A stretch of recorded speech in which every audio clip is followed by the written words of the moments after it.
Hello everyone, welcome back again to my YouTube channel is English with Lata, and today we are talking about a new topic. And today's new topic, I have never been to plus and place का नाम। जैसे मैं कभी America नहीं गई हूँ, मैं कभी लंदन नहीं गई हूँ, मैं कभी गोवा नहीं गई हूँ, मैं कभी हरिद्वार नहीं गई हूँ, मैं कभी नेपाल नहीं गई हूँ। इस तरह के सेंटेंस हम अक्सर अपने डे टू डे लाइफ में सुनते हैं, लेकिन बनते कैसे वो हमें नहीं पता होता है। तो देखिए, आई हैव नेवर बीन, इसका मीनिंग होता है मैं कभी नहीं या फिर गया हूँ या गई हूँ।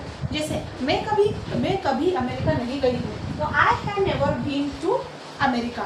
वह जैसे अगर हम बात करें, मैं कभी गोवा नहीं गई हूँ, I have never been to Goa. मैं कभी अब्रॉड नहीं गई हूँ, I have never been to abroad. मैं कभी नेपाल नहीं गई हूँ, I have never been to Nepal. मैं कभी जम्मू कश्मीर नहीं गई हूँ, I have never been to Jammu Kashmir. मैं कभी नैनीताल नहीं गई हूँ, I have never been to Nainital. तो इस तरह के सेंटेंस हम इसमें बनाते हैं। जैसे मैं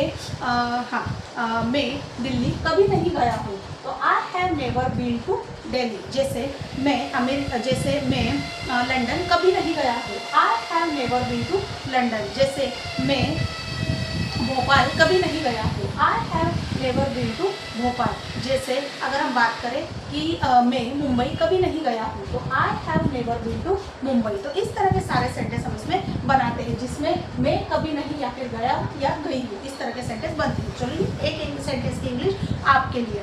जैसे मैं कभी प्रयाग नहीं गया हूँ, इसे इंग्लिश में कैसे ट्रांसलेट करेंगे, प्लीज़ कमेंट बॉक्स में कमेंट करके ज़रूर बताइए। Thank you.